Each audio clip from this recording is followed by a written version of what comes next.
तो ये जो चीजें हैं इसमें जब हिजकियल मुनादी कर रहा था तो खुदा ने कहा था, हिजकियल मैंने तुझे सब लोगों का निगहबान बनाया है, तो सबको जो बातें मैंने कही हैं वो बता दे। अगर तो वो उस पर अमल करें तो ठीक, अगर वो अमल नहीं करते तो अपने गुनाह में मरेंगे। लेकिन अगर तू नहीं बताता और वो फिर गुनाह में मरते हैं तो फिर उनका खून तेरी गर्दन पे होगा। इसी इस्तिलाह को हमने देखा है अमाल की किताब में पौलुस रसूल इस्तेमाल करता है। पौलुस रसूल कहता है कि मैंने, जब इफिसस की कलीसिया से वो वापस जा रहे हैं तो पौलुस रसूल सारे बुजुर्गों को बुलाता है और कहता है कि मैंने खुदा की सारी मर्जी पूरे तौर पर तुमको बता दी है और अभी मेरी गर्दन पर किसी का खून नहीं। तो होल काउंसिल ऑफ गॉड ये है कि हम इस किताब को पढ़ें और प्रॉपरली सीखें। तो ये हमारे कैलवरी चैपल का ये स्टाइल रहा है और ये अभी भी है कि हमारे जितने भी पास्टर्स हैं वो पूरी किताब को किसी ना किसी तरीके से सिखाने की कोशिश करते हैं। हमारे एक पास्टर है, पास्टर स्किप, उन्होंने 1982 में बाइबल जो है एक खत्म की एक बार अपनी कलीसिया के साथ। फिर अगले 10 सालों में फिर उन्होंने इसको स्टडी किया 1992 में, और फिर तीसरा वर्जन उनका 2009 में। तीसरी दफा वो बाइबल अपनी सारी कलीसिया के साथ 30 सालों में खत्म कर चुके हैं और फिर वो शुरू से इसको पढ़ते। तो जब हम करते हैं शुरू इसको तो हम कोशिश करते हैं पैदाइश की किताब से शुरू करने की। अभी जब पैदाइश की किताब को हम देखते हैं तो मैं जानना चाहूंगा कुछ लोगों से कि आपके जहन में पैदाइश की किताब का सुन के क्या चीज आती है, कि जब भी हम कहें पैदाइश की किताब पढ़ते हैं तो मेन क्या आइडियाज आते हैं?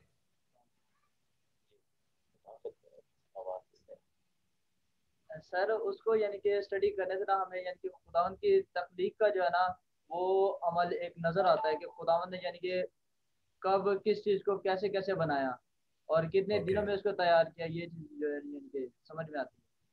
यानी पैदाइश से मेनली एकदम से तख्लीक का जहन में आता है। कोई और कोई बताना चाहे? क्या ख्याल है जब पैदाइश की किताब पढ़ते हैं तो क्या महसूस करते हैं कि क्या पैदाइश की किताब में आ रहा है, क्या होने वाला है? या पढ़ते नहीं, सिर्फ उसका नाम ही अगर सुनते हैं, अगर आप सुनते हैं पैदाइश की किताब तो क्या चीज जहन में आती है?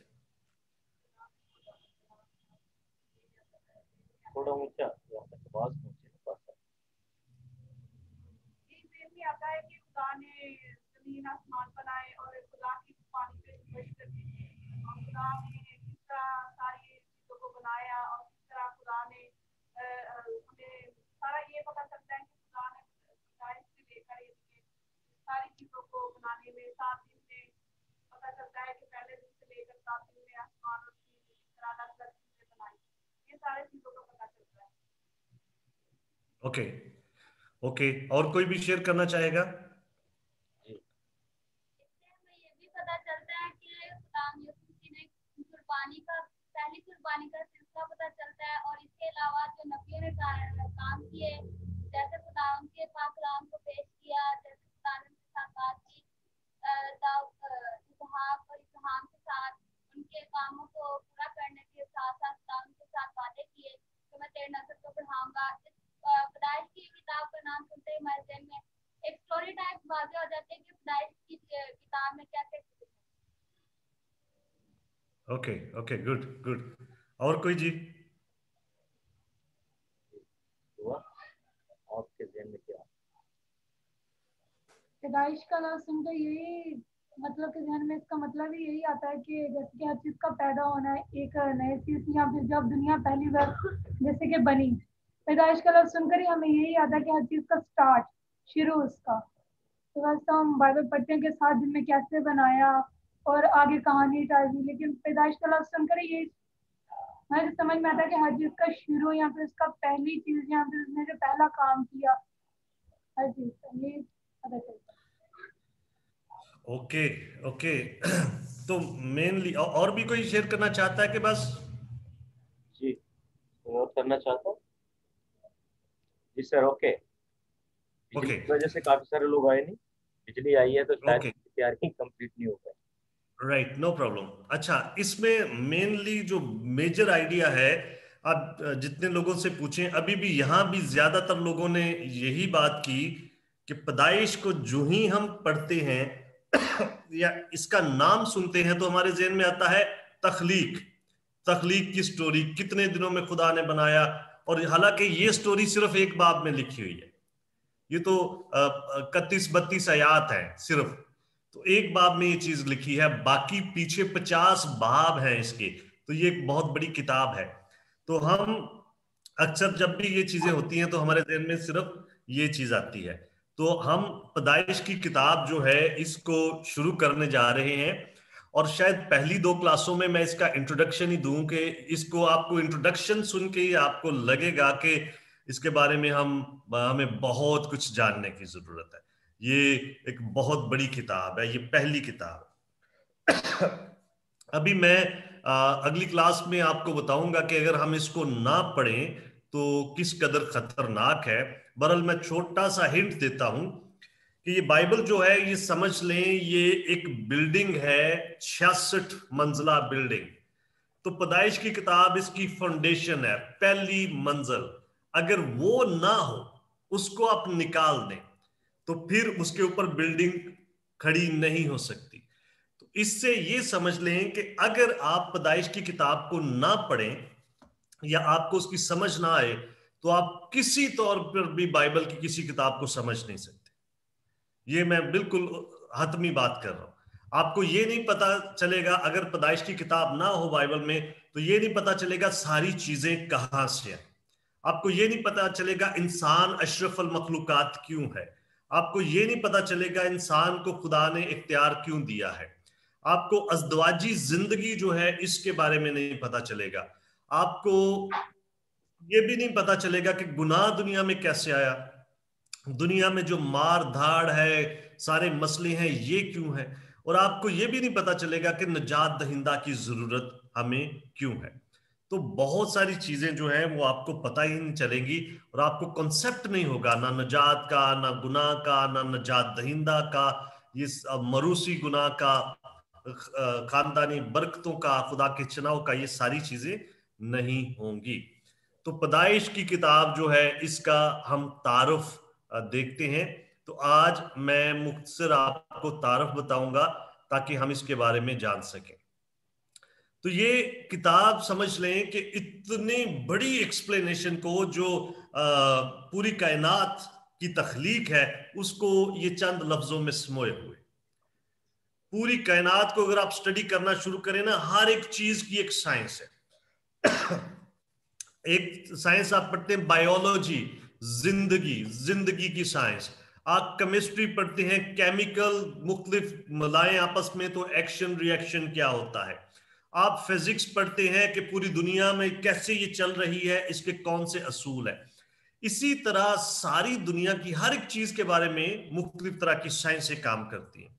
इल्म फल्कियात आसमान के सितारों के बारे में पढ़ता है, और हर सितारे की अलग-अलग साइंस हो सकती है। जमीन की मट्टी जो है, इसको स्टडी करने वाली अलग साइंस है जियोलॉजी। इसके जोग्राफी, उसके ऊंच नीच को स्टडी करने वाली और है। इसके समंदरों को स्टडी करने वाली और साइंस है, उसको ओशनोग्राफी हम कहते हैं। तो पूरी कायनात को इतनी सारी साइंसें भी मिलकर लगी हैं, वो स्टडी नहीं कर सकती। और उस सारी किताब, सारी चीजों की एक्सप्लेनेशन इस किताब ने अपने अंदर समोई हुई। तो इसके तारुफ के बारे में पढ़ते हैं कि पैदाइश की किताब, इसका जो आगाज है वो क्या बताता है हमें। सारी दुनिया की तख्लीक जो है, सिर्फ यही इसमें बयान नहीं है, जैसा मैंने आपको बताया कि ये एक बाब का बयान, ये सिर्फ एक बाब में लिखा है या 2 में लिखा है, पहले 2 में, क्योंकि पहले बाब को ही दूसरे बाब में एक्सप्लेन किया गया है, और उसके बाद आपको ये चीजें नहीं मिलती, दूसरी चीजें मिलती हैं। तो इसमें दीगर बहुत सारी चीजें। तो सबसे पहले आते हैं किताब का नाम जो है, ये पैदाइश की किताब का नाम क्या है, असल नाम क्या है। तो ये जो बाइबल मुकद्दस है, ये लिखी गई अब्रानी जुबान में, पुराना अहदनामा कौन सी जुबान में? इब्रानी। अब्रानी जुबान में। तो अब्रानी जुबान में इस किताब का नाम है बेरेशीत। बेरेशीत, बेरेशीत का मतलब होता है इब्तदा में। तो अब अब्रानी क्या करते थे, उन्होंने जो किताबों के नाम रखे हैं वो पहले 2-3 लफ्ज पढ़ते थे और वही किताब का नाम रख देते थे। तो ये इसका नाम अब्रानी है, नाम इस किताब का है बेरेशीत, और ये पैदाइश की किताब का नाम है, और इसका मतलब है इब्तदा में, शुरू में, क्योंकि इसकी पहली आयत में लिखा है इब्तदा में खुदा ने जमीन और आसमान को बनाया। उसके बाद खुदावन यस्सु मसीह से कोई 250 साल पहले, उस वक्त सिकंदर आजम ने पूरी दुनिया पे फतह कर ली थी, पूरी दुनिया, और उसकी जो जुबान थी यूनानी जुबान, वो पूरी दुनिया में ऐसे फैली हुई थी। और जिस तरह आज अंग्रेजी का बड़ा असर है, अंग्रेजी जुबान जो बोलता है हम कहते हैं जी बहुत जबरदस्त है, तो उस वक्त यूनानी जुबान बहुत बोली जाती थी, हर एक चीज यूनानी में थी। अभी खुदावन यस्सु मसीह से पहले ही 200 साल 250 साल पहले उस वक्त के यहूदियों ने यह महसूस किया कि हमारी किताब जो है अब्रानी ज़बान में, उसका तर्जमा करने की जरूरत है यूनानी में, ताकि मॉडर्न लोग भी उसको समझ सके। बस उन्होंने एक तर्जमा किया जिसका नाम है सेप्तुअजिंता। ये यस्सु से पहले तर्जमा हुआ है अब्रानी से यूनानी, सेप्तुअजिंता। तो इसमें उन्होंने उसका नाम, किताब का नाम रख दिया यूनानी जुबान में गेनोसियस। गेनोसियस, तो गेनोसियस जो है, ये मैं आपको समझाता हूं ये क्या होता है। मैं आपको एक्सप्लेन कर रहा हूं चीजें, और मुझे उम्मीद है कि ये आपके लिए मुश्किल नहीं होंगी। अब्रानी जुबान में इसको कहते हैं बेरेशीत, यानी इब्तदा में, और उसके बाद सेप्तुअजिंता जो तर्जमा हुआ खुदावन यस्सु मसीह के आने से भी 250 साल पहले या 235 साल पहले, ये 70 बुजुर्गों ने किया था मिलके, यहूदियों ने, और इसमें उन्होंने इसका नाम रखा गेनोसियस। अभी गेनोसियस इसका नाम क्यों रखा? इसके नाम का रखने का सबब था ये आयत, पैदाइश 5 बाब उसकी 1 आयत, 5 बाब की 1 आयत में लिखा है ये आदम का नसबनामा है। तो नसबनामे को यूनानी में कहते हैं गेनोसियस। तो उन्होंने कहा ये इब्तदाओं की किताब नहीं, ये असल में नसबनामों की किताब है, ये बहुत सारी चीजों के नसबनामे बताती है। तो उन्होंने पैदाइश 5 बाब के बुना पे सेप्तुअजिंता में इसका नाम बेरेशीत, इब्तदा में की बजाय गेनोसियस रखा, ताकि उससे पता चले ये इब्तदाओं की किताब। अभी इब्तदाओं की या नसबनामों की किताब ये कैसे है? क्योंकि ये किताब बार बार ये बात करती है। पैदाइश 2 बाब उसकी 4 आयत में कहती है ये है आसमान और जमीन की पैदाइश, कि पहला नसबनामा आसमान और जमीन का ये बताती है। फिर 5 बाब उसकी 1 आयत में बताती है ये है आदम का नसबनामा।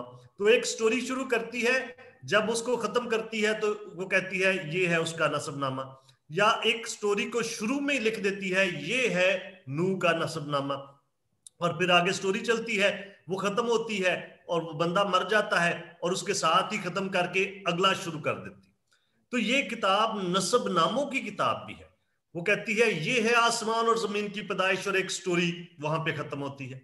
फिर आदम की स्टोरी शुरू होती है और 5 बाब में वो खत्म होती है, तो एंड पे लिखा है ये है आदम का नसबनामा, और वो सारा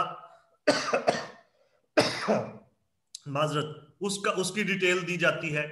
फिर नूह की कहानी शुरू होती है, तो वहां पे लिखा है ये है नूह का नसबनामा, या नूह का नसबनामा ये है, और 6 बाब उसकी 9 आयत में। उसके बाद नूह के औलाद जो है 10 बाब उसकी 11 आयत में, जब नूह की कहानी खत्म हो रही है तो वहां पे लिखा है नूह के बेटों सिम, हाम और याफत का नसबनामा ये है, या उनकी औलाद ये है।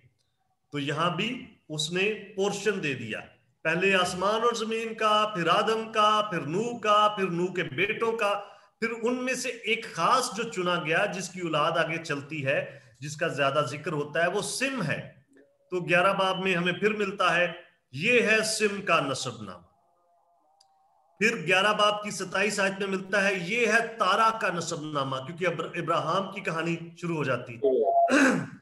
इब्राहिम की कहानी चलती रहती है, और फिर आगे बीच में इस्माइल आता है और उसकी सारी स्टोरी आती है, और जब इस्माइल की स्टोरी खत्म होने लगती है तो 25 बाब में आ जाता है इस्माइल का नसबनामा ये है। और फिर इजहाक की स्टोरी चलती है तो फिर आ जाता है इजहाक का नसबनामा ये है। फिर यीशु की स्टोरी चलती है जो इजहाक का बेटा है, यकूब का भाई, तो वहां पे पैदाइश 36 बाब में आ जाता है और यीशु का नसबनामा ये है। फिर इसी बाब की 9 आयत में फिर से यीशु कोहे शेर के बाप का नसबनामा ये है, और फिर 37 बाब उसकी 2 आयत में हम पढ़ते हैं यकूब का नसबनामा ये है। तो अभी जब आलमों ने ये देखा, उन्होंने कहा यार ये तो सिर्फ पैदाइश की किताब तो पहले 1-2 बाब में पैदाइश हर चीज की बताती है, सबसे ज्यादा चीजें इसमें क्या बताई गई हैं? तो उन्होंने कहा जी नसबनामे, जगह जगह जगह जगह नसबनामे दिए गए हैं, इसलिए उन्होंने इसका नाम रख दिया गिनोसियस। आवाज आ रही है ना मेरी सही? जी जी जी। ओके, तो गिनोसियस जो है ये इसका नाम उन्होंने रखा, और गिनोसियस का मतलब है नसबनामे। तो उसके बाद फिर ये किताब, इसका तर्जमा लातीनी में हुआ, लातीनी जुबान में जब इसका तर्जमा हुआ उसका नाम था वोलगेट, उसमें उन्होंने कर दिया लाइबर गिनोसियस। लाइबर जो है वो उसका मतलब होता है किताब, लातीनी जुबान में किताब। लाइबर गिनोसियस का मतलब है नसब नामों की किताब।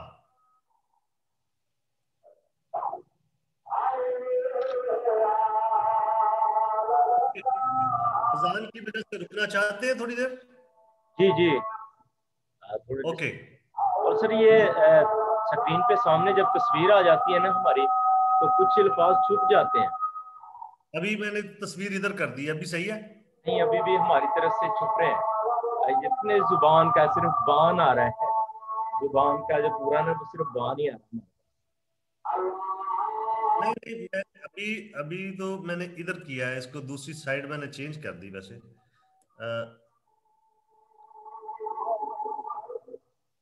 तस्वीर को अभी कोई फर्क पड़ा? नहीं सर, वही है तीनों तस्वीरें। अच्छा, इसके लिए ये है कि आप तस्वीर के ऊपर क्लिक करें, ऊपर तस्वीर के ऊपर वो डॉट आ रहे हैं, वहां से आप सिलेक्ट इसको कर सकते हैं। ये आपकी तरफ से है, मेरी तरफ से नहीं है। तस्वीर के ऊपर वाले कोने के ऊपर लेके जाएं माउस, वहां पे एक ब्लू सा डॉट बना है, फिर 2 डॉट्स बने हैं तस्वीर के बिल्कुल ऊपर। तीनों के ऊपर स्टॉप वीडियो है, सेटअप स्टॉप वीडियो। नहीं नहीं, जो तस्वीर आपके आ रही है ना उधर, जी जी जी, उसके ऊपर ऐसे लेके जाएंगे तो ऊपर बॉर्डर आ जाएगा चौड़ा सा खुद ही। जी ओके हो गया हमारी तरफ से। अभी सही हो गया जी, क्लोज हो गई हमारी तरफ से तीनों तस्वीरें। आपने नहीं तो उसके साथ 2 डॉट और भी थे, तो उसमें आपकी आ रही है, बाकी 2 क्लोज हमारी भी और भाई दिलावर की। ओके ओके, नो प्रॉब्लम, कोई मसला नहीं इसमें कि है। नहीं नहीं, कोई मसला नहीं, आपकी आनी चाहिए ताकि हम आते रहें। ऑलराइट। तो अभी ये मुश्किल तो नहीं आपको लग रहा?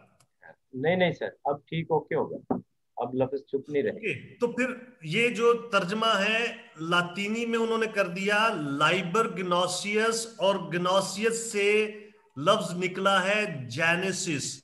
जेनेसिस कभी सुना है? The book of Genesis. जी। तो पैदाइश की किताब को अंग्रेजी में कहते हैं जेनेसिस। तो जेनेसिस जब बोलते हैं हम समझते हैं इसका तर्जमा पैदाइश है, इसका तर्जमा है नसबनामे। तो ये नसबनामों की किताब है जेनेसिस। लेकिन उर्दू में पाकिस्तान बाइबल सोसाइटी ने इसका तर्जमा किया पैदाइश, तो वो पैदाइश चल रहा है। और कैथोलिक कमीशन जो है उन्होंने इसका तर्जमा किया तकवीन। तो फिर हमारे पास जो दो तर्जमे हैं उसमें एक में लिखा है पैदाइश और एक में लिखा है तकवीन। पैदाइश का मतलब भी शुरू है, तकवीन का मतलब भी शुरू है, बेरेशीत का मतलब भी शुरू है, लेकिन ग्नोसियस जो बीच में है उसका मतलब है ये इसका नसब नामे, उसका मतलब नसब नामे है। तो हमें ये पता होना चाहिए कि ये नाम कहां से आया। आप कहते हैं जी ये नाम किताब का कहां से आया, तो आपको नाम की ये कंफर्मेशन होनी चाहिए कि इस किताब का नाम जो है वो अबरानी में बेरेशीत है, फिर यूनानी में इसका नाम ग्नासियस रखा गया और लातीनी में लाइबर ग्नासियस रखा गया। लाइबर का मतलब किताब है, लातीनी में किताब को कहते हैं लाइबर, जिससे लाइब्रेरी लफ्ज निकला है। ठीक है, लाइबर से लाइब्रेरी के किताबों का मजमुआ। ठीक है, तो लाइबर ग्नासियस। और उसके बाद उर्दू में इन्होंने, क्योंकि इन्होंने अबरानी मतन से किया है तो इन्होंने लिखा है पैदाइश, मतलब आगाज, शुरू।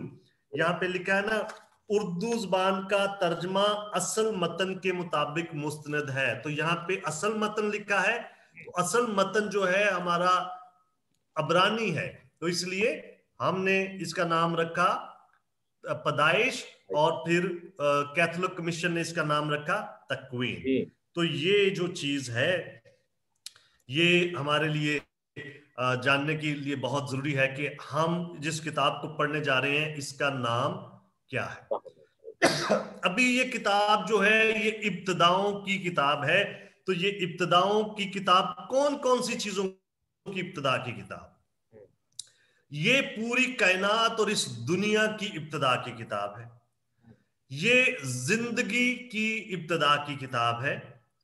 उसके बाद ये जो है ये बनी नो इंसान की इब्तिदा की किताब है। इसमें बहुत सारी इब्तिदाएं भी हैं, सिर्फ नसबनामे नहीं। नसबनामे भी आपने 11 जगहों पे ये लिखा है, ये नसबनामा, ये नसबनामा, ये नसबनामा। तो बेशुमार जो चीजें हैं उनकी इब्तिदा भी है। कायनात और इस दुनिया की, जिंदगी की, जिंदगी कैसे शुरू हुई। जिंदगी बड़ी अजीब चीज है। कभी आप देखें छोटे से कीड़े में भी जिंदगी है, एक छोटे से मच्छर में भी जिंदगी है। वो है क्या हम नहीं जानते, वो खत्म भी हो जाती है और वो बड़ी अजीब चीज है। लेकिन उसकी इब्तिदा कहां से हुई? पैदाइश में। उसके बाद बनी नो इंसान, इंसान कहां से आया? अभी साइंस कहती है इंसान जी बंदरों से आया, बंदर थे, बंदरों से मतलब वो इंसान बना एवोल्यूशन के जरिए से। वो भी हम कभी सीखेंगे इस पे। तो ऐसा कतई नहीं लिखा है कि खुदा ने इंसान को अपनी शबीह पर बनाया।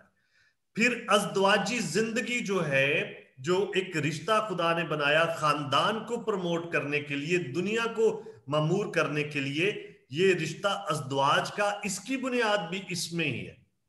खुदा ने जब आदम को बनाया तो उसने कहा कि आदमी का अकेला रहना अच्छा नहीं, मैं इसकी मानद इसके लिए एक साथी बनाऊंगा। और उसने हवा बनाया, हवा को बनाया, और हवा और आदम को उसने साथ रखा और वो मियां बीवी हुए। और इस तरह खानदान की बुनियाद जो है ना, खानदान, उसकी भी इब्तिदा की किताब यही है। अज़दवाजी जिंदगी, शादीशुदा जिंदगी की इब्तिदा भी यही है। फिर इस दुनिया में गुनाह कहां से आया, उसकी इब्तिदा के बारे में भी यही किताब बताती। आप गुनाह तो देखते हैं, आप बुराई देखते हैं, हर एक चीज अपने इर्द गिर्द देखते हैं, तो ये कहां से आई? अगर पैदाइश की किताब की ये स्टोरी हम ना पढ़ें तो हमें नहीं पता ये सारी चीजें कहां से। बहुत सारे मजहबों के पास, जो मजाहिब हैं, उनके पास ये नहीं है कॉन्सेप्ट कि ये बदी कहां से आई और इसका हल क्या है। इसलिए बहुत सारे कहते हैं जी तालीम बढ़ा दो, जितनी बढ़ा सकते हो, तालीम सही हो जाएगी तो दुनिया से बदी खत्म हो जाएगी, सारी दुनिया सिविलाइज्ड हो जाएगी। ये भूख खत्म हो जाएगी तो दुनिया सिविलाइज हो जाएगी, ये काम हो जाएगा दुनिया। तो जो मुल्क अमेरिका जैसे हैं या यूरोप के एडवांस मुल्क हैं, वहां भी बदी है, वहां भी बुराई है। वो क्यों है? उनके तो भूख नहीं है, उनकी तालीम की इंतहा नहीं है, लेकिन वो फर्स्ट वर्ल्ड है, उसको हम कहते हैं फर्स्ट वर्ल्ड। फिर एक सेकंड वर्ल्ड है और हम थर्ड वर्ल्ड है। मैं और आप जिस दुनिया में रहते हैं इसको वो कहते हैं तीसरी दुनिया। तो पहली दुनिया जो है वो हमारे लिए ऐसे ही हो जैसे ख्वाब हो, कभी आप उधर चला जाए, जैसे कोई शीशे के महल में चला जाए, यहां से कोई उठ के तो उसको लगेगा मैं तो जादुई दुनिया में आ गया हूं।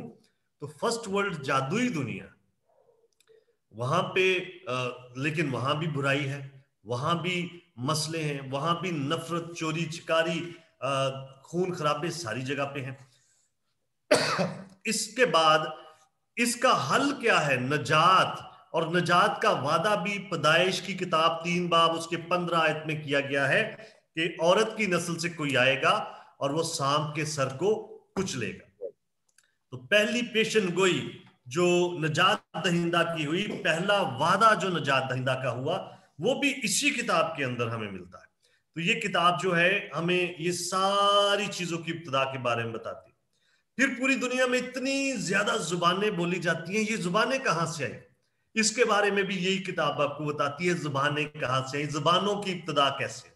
बाबल के बुर्ज की जब कहानी आती है तो उसमें बताती है कि सारी जबानों की इब्तिदा जो है वो कहां से हुई।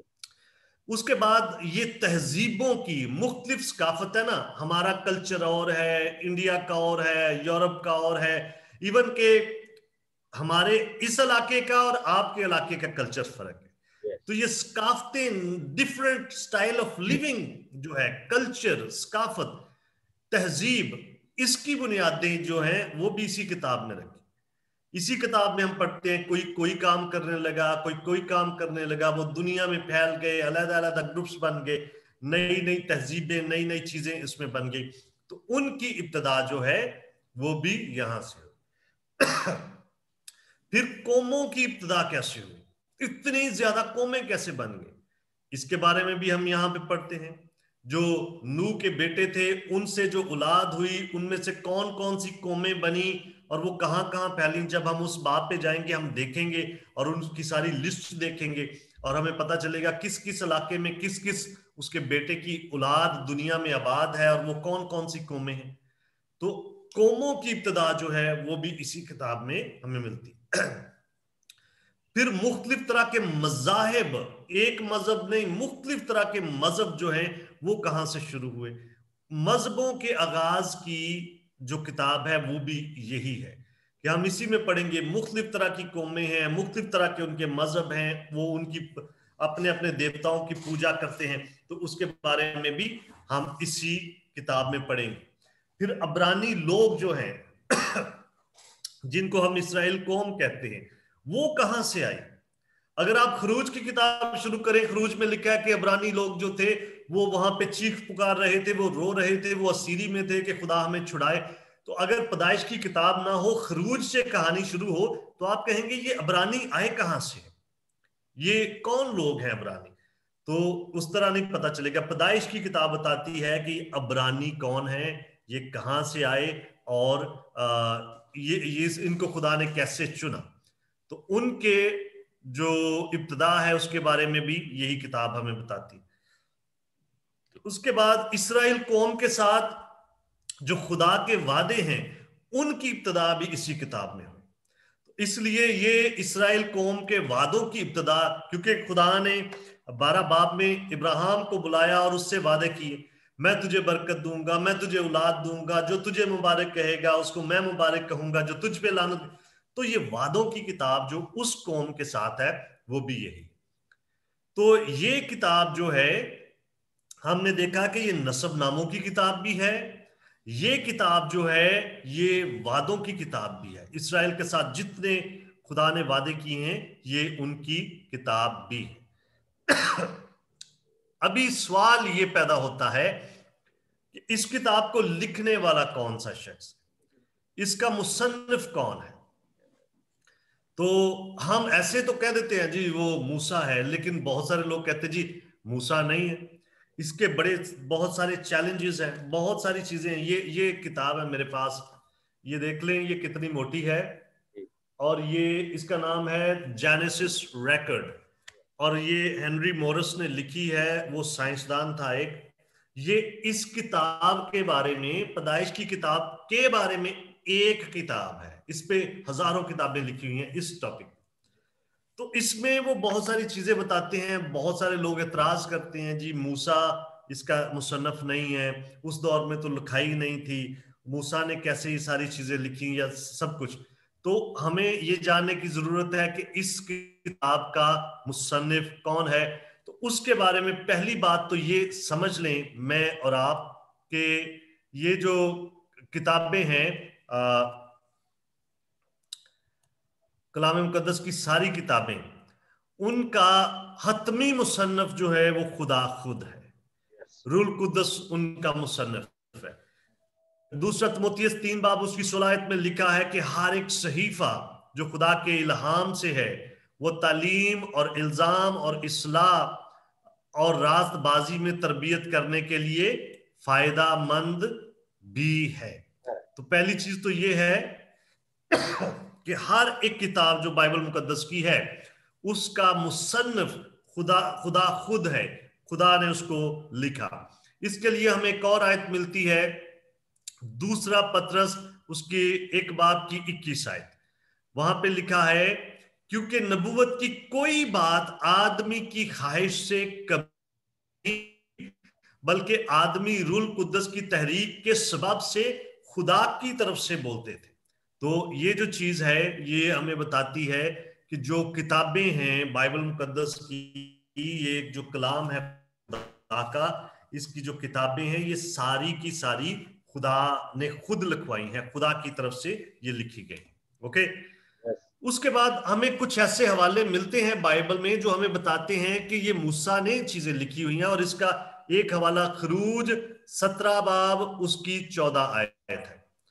इसमें हमें वाज़िह तौर पर बताया गया है, तब खुदा ने मूसा से कहा, इस बात की यादगारी के लिए किताब में लिख दे और यशवा को सुना दे कि मैं अमालीक का नामो निशान दुनिया से बिल्कुल मिटा दूंगा। तो खुदा ये उसको बता रहा है कि मैं तू ये मेरी बातें जो मैं तुम्हें बता रहा हूं ये लिख ले। इससे हमें पता चलता है कि मूसा खुदा की बातें लिखा करता था, खुदा उसको बताता था और वो उसकी बातें लिखा करता था। हाँ जी, दिलावर आप कुछ कहना चाहते हैं?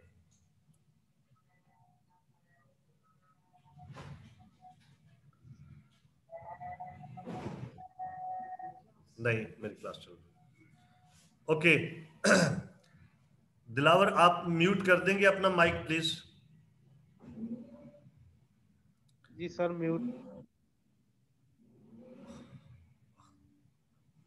ओके, तो यहां पे हमें इस हवाले में पता चलता है खरूज 17 बाब में कि खुदा उसको लिखवाया करता था मूसा को, और मूसा लिखा करता था।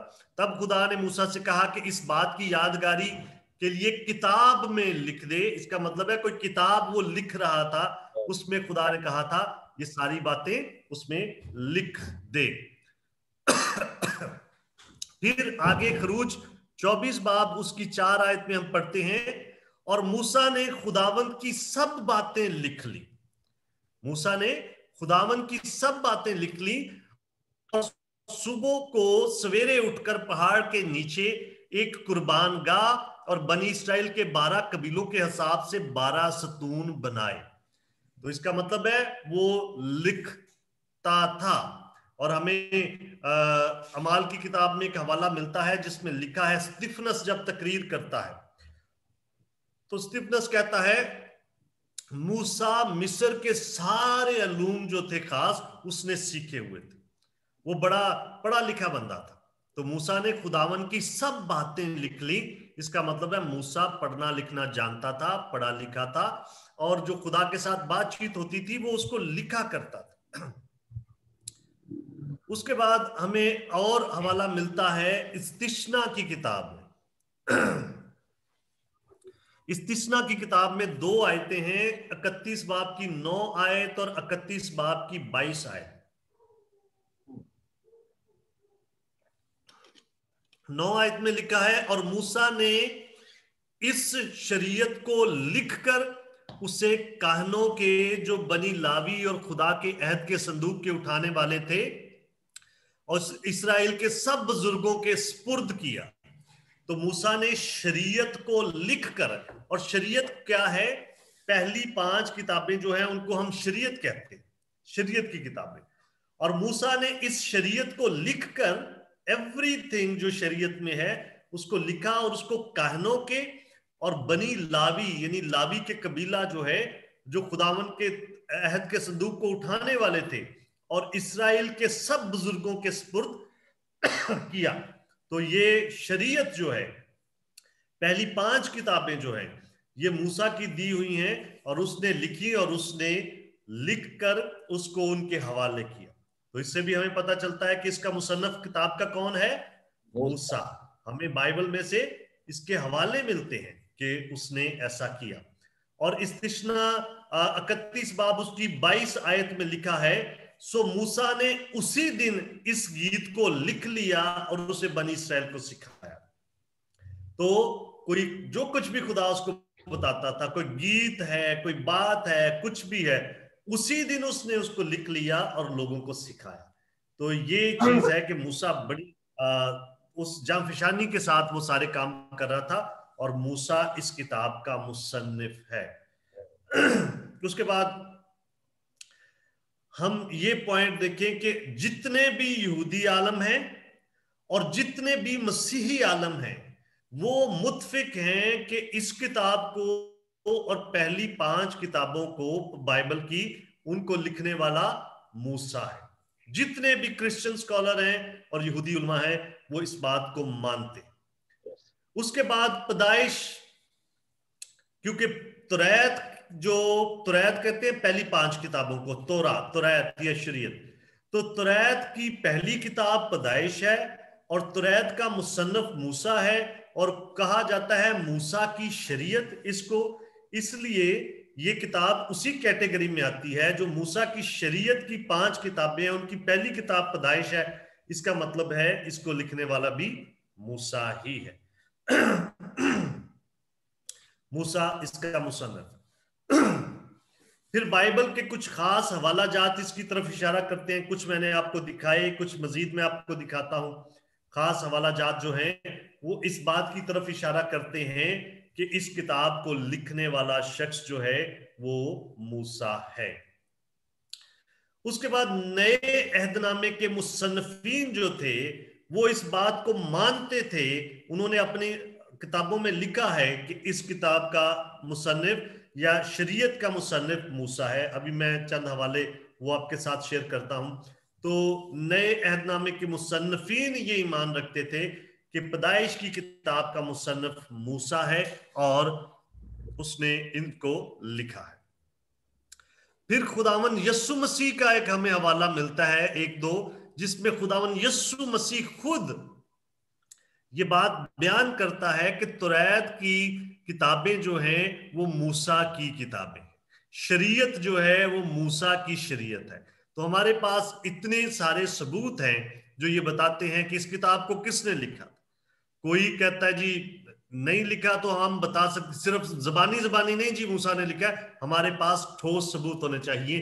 कैसे हम साबित कर सकते हैं कि इस किताब को मूसा ने लिखा। यहूदी और क्रिश्चियन उलमा इस पे मुत्फिक है। पैदाइश क्योंकि तुरैत की पहली किताब है, तुरैत शरीयत को कहते हैं, पहली 5 किताबों को, इस और 5 किताबें मूसा की शरीयत है, इसलिए ये भी मूसा की किताब। और बाइबल के खास हवाला जात हैं, नए अहदनामे के मुसन्निफीन हैं, और खुदावन यीशु मसीह खुद इस बात के बारे में बयान करता है कि इस किताब को लिखने वाला मूसा है। तो वो हवाला जात कौन से हैं? एक हवाला है दूसरा तवारीख 23 बाब उसकी 18 आयत, और इसमें लिखा है, और यहूदे ने खुदावन की हैकल की खिदमत लावी काहनों के हाथ में सौंपी, जिनको दाऊद खुदावन की हैकल में अलग अलग आया था,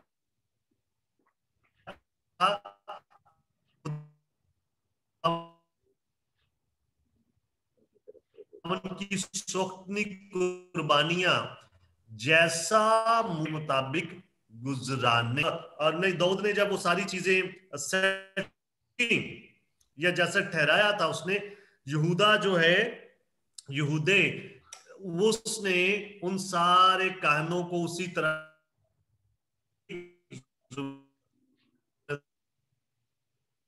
सौंपी जैसे 5 किताबें। तो ये अगर मूसा की तो रायत है पहली 5 किताबें, तो पैदाइश भी उसमें आती है। इस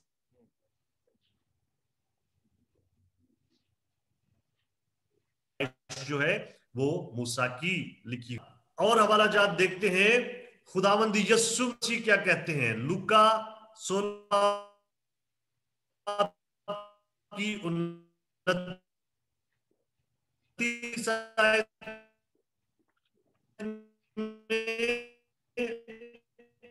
और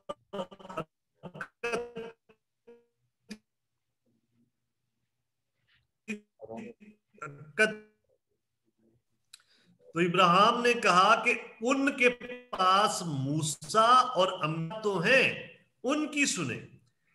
मूसा उनके पास है, इसका मतलब ये मूसा जिंदा तो उनके पास नहीं था, मूसा उनके पास है का मतलब है मूसा की किताब में उनके पास है। तो इब्राहिम कहते हैं उनके पास मूसा तो है और दूसरे नबी भी हैं, उनकी सुने। और उसने उससे कहा जी एक्सक्यूज मी, एक मिनट में। उसने उससे कहा कि जब मूसा और नबियों की नहीं सुनते, तो अगर मुर्दों में से कोई जी उठे तो उसकी भी ना मानेंगे। ये उसकी भी बात है ना, अभी भी ओके माजूद। तो इसके बाद उसने उससे कहा कि जब वो मूसा और नबियों ही की नहीं सुनते, तो अगर मुर्दों में से कोई जी उठे तो उसकी भी ना सुनेंगे। तो इसका मतलब ये है कि ये नहीं कि मूसा उधर बैठ के उनको बता रहा है कुछ चीजें, वो कहते हैं मूसा उनके पास है, नबियों के किताबें उनके पास है, उनसे सुने ये सारी बातें। अगर वो उनकी नहीं सुनते तो फिर किसी मुर्दों में से जी उठने वाले की भी नहीं सुनेंगे। और इसका मतलब भी हमें ये पता चलता है कि वो किताबें जो मूसा की उनके पास है उनके बारे में बात की गई। और पैदाइश की किताब जो है ये भी मूसा की ही किताब है। Okay yes. उसके बाद आगे हम हवाला देखते हैं इस किताब की तसनीफ के हवाले से। खुदावन यस्सु मसीह जो जब अपने शागिर्दों से बात करता है तो वो उनको बताता है लूका 24 बाब की 27 आयत में, फिर मूसा से और सब नबियों से शुरू करके सब नविश्तों में जितनी बातें उसके हक में लिखी हुई हैं वो उनको समझा दी। तो खुदावन अपने शागिर्दों को पूरी बाइबल में से अपने बारे में हवाले बताता है। और ये कोर्स हमने बकायदा किया हुआ है, बहावलपुर वाले जानते हैं कि यस्सु मसीह पूरी बाइबल में हमने देखा उसको। तो खुदावन यस्सु मसीह अपने शागिर्दों को मूसा से शुरू करता है और सब नबियों ने जितनी बातें शुरू से उसके बारे में कही वो उनको समझाता है। मूसा से शुरू करने का मतलब है तुरैत से वो शुरू करता है, तुरैत की किताबों से। और तुरैत की किताबें 5 हैं, पहली 5 किताबों को तुरैत बोलते हैं, शरीयत भी बोलते हैं। और अगर वो मूसा की हैं तो फिर पैदाइश का मुसन्नफ भी मूसा ही है। और यस्सु इस बात को मानता था कि यस्सु मानता था कि मूसा से जब वो शुरू करता है या मूसा की किताबों से शुरू करता है तो इसका मतलब है खुदावन यस्सु मसीह कह रहा है कि तुरैत या पहली 5 किताबें मूसा की लिखी हुई हैं। ठीक है ओके। उसके बाद फिर खुदावन यस्सु मसीह का ही बयान है यूहन्ना 5 बाब उसकी 46 आयत में। वो उनको कहता है क्योंकि अगर तुम मूसा का यकीन करते तो मेरा भी यकीन करते, इसलिए कि उसने मेरे हक में लिखा है। तो मूसा ने लिखा, मूसा लिखने वाला था, यस्सु ये बात कर रहा है। और यस्सु ये कहता है कि उसने मेरे हक में लिखा और मूसा ने अपनी शरीयत की किताबों में लिखा, और शरीयत की किताबें 5 हैं, और 5 में से पहली किताब पैदाइश है। तो फिर हम उसी कंक्लूजन पे आते हैं, अगर मूसा की पहली किताबों में से पहली किताब 5 में से पहली पैदाइश है, तो इसका मतलब है उसका मुसन्नफ मूसा है। उसके बाद अमाल की किताब में एक हवाला है, अमाल की किताब 28 बाब उसकी 23 आयत। यहां पे लिखा है, और वो उससे एक दिन ठहरा कर कसरत से उसके यहां जमा हुए, और वो खुदा की बादशाही की गवाही दे देकर और मूसा की तुरैत और नबियों के सहीफों से यस्सु की बाबत समझा समझा कर सुबह से शाम तक उनसे बयान करता रहा। कहां कहां से गवाहियां देके? मूसा की तुरैत और नबियों के सहीफों से यस्सु की बाबत समझा समझा कर सुबह से शाम तक उनसे बयान करता रहा। तो यहां भी जो नए अहदनामे के मुसन्निफ हैं वो बयान करते हैं कि तुरैत जो है वो मूसा की है, और तुरैत जो है वो 5 किताबें हैं, और 5 किताबों में पहली किताब पैदाइश है, तो पैदाइश का मुसन्निफ मूसा है। तो ये जो है मुसन्नफ के बारे में हमें एक आइडिया हुआ है कि मुसन्नफ इस किताब का कौन है। तो आज मैंने आपको जो इंट्रोडक्शन बताया है उसमें मैंने आपको बताया है इस किताब का नाम जो है ये पैदाइश क्यों है उर्दू में, और अंग्रेजी में जेनेसिस क्यों है। उसके बाद मैंने आपको ये बताया है कि ये किताब जो है इसको 2 एंगल से देखा जाता है। कुछ लोग कहते हैं ये इब्तदाओं की किताब है, तो कौन कौन सी इब्तदाओं की किताब है वो हमने देखी। और कुछ लोग कहते हैं ये नसब नामों की किताब है, मुख्तलिफ ग्रुप्स के बारे में लिखा है, तो किन किन के नसब नामों की किताब है ये हमने देखा। उसके बाद हमने इसके मुसन्नफ के बारे में मैंने आपको बताया, क्योंकि मूसा इसका मुसन्नफ है, तो हमारे पास भाई क्या सबूत है कि मूसा इसका मुसन्निफ है। और जो है इसकी स्टडी हमने देखी, पुराने अहदनामे से कुछ आयतें देखी, नए अहदनामे से कुछ आयतें देखी, यस्सु के अल्फाज में देखा, उसके जो मुसन्नफीन है नए अहदनामे के उनके अल्फाज में देखा। तो हमने ये जाना है कि इस किताब का मुसन्निफ जो है मूसा है। और मैं ये आपको बताना चाहता हूं कि ये बड़ी रिच किताब है, ये बड़ी पावरफुल किताब है। ये जब आप शुरू कर लेंगे तो ये हिला देती है, और फिर इसकी जब स्टोरी चलती है तो आपका दिल चाहता है कि अभी हम जल्दी देखें कि आगे क्या होने वाला है। वैसे हम पढ़ते हैं इसको, लेकिन अभी जब हमें इसको शुरू करने में कोई 2 हफ्ते लगेंगे, ताकि इसके बारे में हम जान ले पहले कि ये क्या चीज क्या है, ताकि आपको पता चले आप स्टडी क्या करने जा रहे हैं, कौन सी किताब को स्टडी। ये नहीं कि मैं कहूँ आए जी शुरू करें, खुदा ने इब्तदा में जमीन व आसमान को बनाया, नहीं, हमें जानने की जरूरत है हम कौन सी किताब को स्टडी करने जा रहे हैं। तो पहली चंद क्लासें जो हैं वो इसी बारे में होंगी कि ये किताब क्या चीज है, ताकि जब आप बात करें आपको भी पता हो कि हम क्या पढ़ रहे हैं, और आप उस डेप्थ में जाके उन चीजों को कर सकें। राइट? यस। ओके, तो आज के लिए क्लास इतनी ही है। अगले जो है ट्यूसडे को दोबारा से हम इसको करेंगे। दिलावर, हमारी क्लास का टाइम जो है नॉर्मली 6:15 बजे है। आज हम थोड़े से लेट हुए तो क्योंकि वो कंप्यूटर की सेटिंग थी, तो आज तकरीबन 20 मिनट लेट हमने शुरू की है, लेकिन नॉर्मल 6:15 है। ऐसे ही आफ्ताब? जी जी okay sir. So next time ये है कि अगर आप 6:15 बजे ऑनलाइन हो जाए तो ये इजी होगा आपके लिए, मेरे लिए। जी जी ठीक है सर, जी? मैं जरूर। जी सर। तो सर वो पिक्स नहीं आ रही, मेरी वेबकैम ऑन नहीं हो रहा है, वो आपने भी यहाँ से ऑफ किया हुआ है? सॉरी, मैंने ऑफ किया हुआ है, हमारा इधर से तो ऑन है।